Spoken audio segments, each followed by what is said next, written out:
अभी तक सरकारी कंपनियां 1 लाख करोड़ रुपया से ज्यादा का इथेनॉल खरीद चुकी हैं। इन सारे प्रयासों से अपनी ऊर्जा जरूरतों के लिए विदेशों पर निर्भरता कम होगी।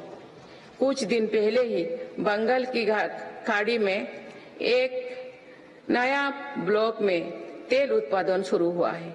ये देश के लिए एक बड़ी सफलता है।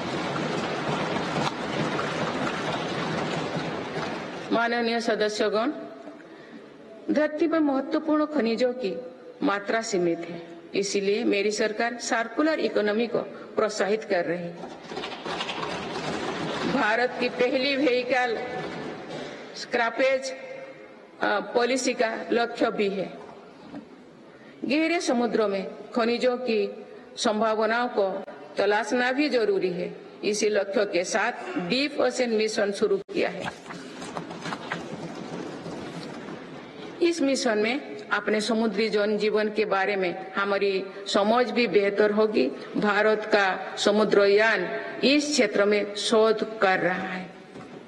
मेरी सरकार भारत को दुनिया की एक बड़ी स्पेस पावर बनाने में जुटे हैं। ये मानव जीवन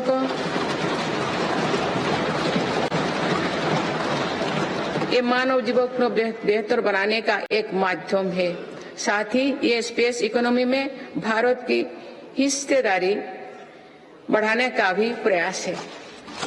भारत के स्पेस प्रोग्राम के विस्तार के लिए महत्वपूर्ण फैसला लिए गए हैं। इसके कारण अनेक नए स्पेस स्टार्टअप्स बने हैं।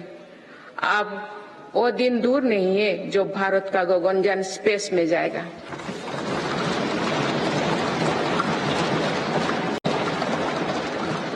माननीय सदस्यगण, मेरी सरकार ने भारत को दुनिया के अग्रणी डिजिटल इकोनॉमीज में से एक बनाया है।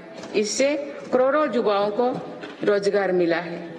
हमारा प्रयास है कि चौथी औद्योगिक क्रांति में भारत दुनिया में सबसे आगे रहे।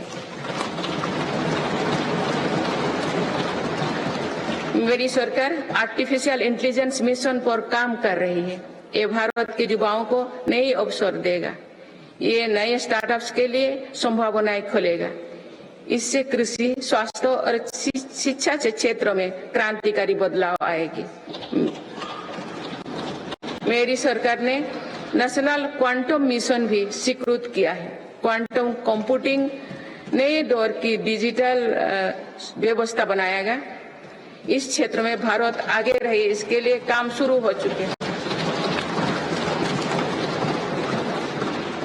माननीय सदस्यगण, मेरी सरकार भारत की युवा शक्ति की शिक्षा और कौशल विकास के लिए निरंतर नए कदम उठा रही है। इसके लिए नई राष्ट्रीय शिक्षा नीति बनाई गई और उसे तेजी से लागू किया जा रहा है। राष्ट्रीय शिक्षा नीति में मातृभाषा और भारतीय भाषाओं में शिक्षा पर बल दिया गया है। इंजीनियरिंग, मेडिकल, कानून जैसे विषयों की पढ़ाई भारतीय भाषा में प्रारंभ कर दी गई है।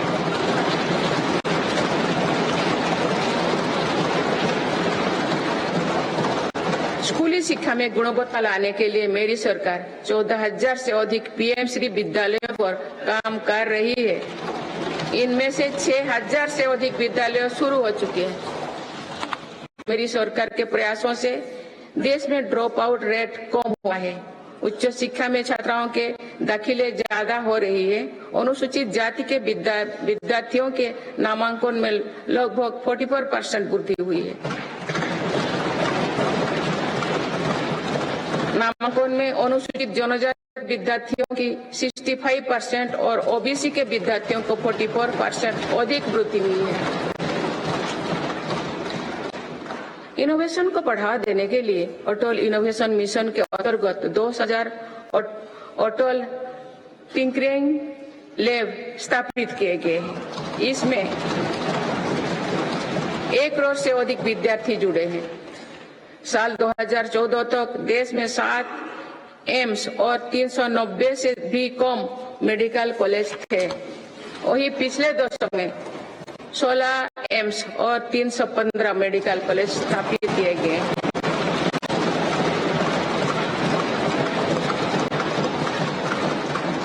157 नर्सिंग कॉलेज स्थापित किए जा रहे हैं। पिछले दशक में MBBS की सीटों में 2 गुना से भी अधिक की वृद्धि हुई है। माननीय सदस्यगण, पर्यटन क्षेत्र युवाओं के लिए रोजगार देने वाला एक बड़ा सेक्टर है। मेरी सरकार ने बीते 10 वर्षों में पर्यटन के क्षेत्र में अभूतपूर्व काम किए हैं। भारत में घरेलू टूरिस्ट की संख्या के साथ ही भारत आने वाले विदेशी पर्यटकों की संख्या भी बढ़ी है। पर्यटन के क्षेत्र में जो वृद्धि हो रही है, इसका कारण भारत की बढ़ती साख है। आज दुनिया भारत को देखना और जानना चाहती है। इसके अलावा शानदार कनेक्टिविटी विकसित होने के कारण भी पर्यटन का दायरा बढ़ा है। जगह जगह एयरपोर्ट बनने से भी बहुत फायदा हो रही है। नॉर्थ ईस्ट में आज रिकॉर्ड संख्या में टूरिस्ट पहुंच रही है।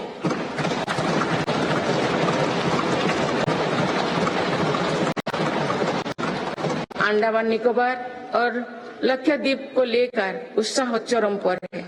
मेरी सरकार ने देश भर में तीर्थ और ऐतिहासिक स्थलों के विकास पर बल दिया है।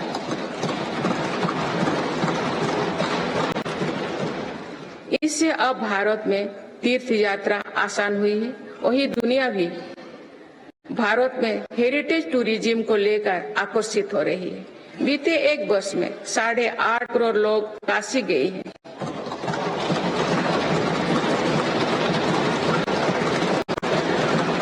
करोड़ से अधिक लोगों ने महाकाल के दर्शन किए हैं।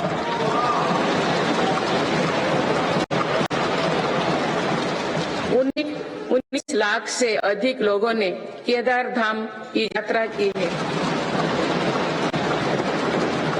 अयोध्या धाम में ही प्राण प्रतिष्ठा के बाद 5 दिनों में ही 13 लाख श्रद्धालु दर्शन कर चुके हैं।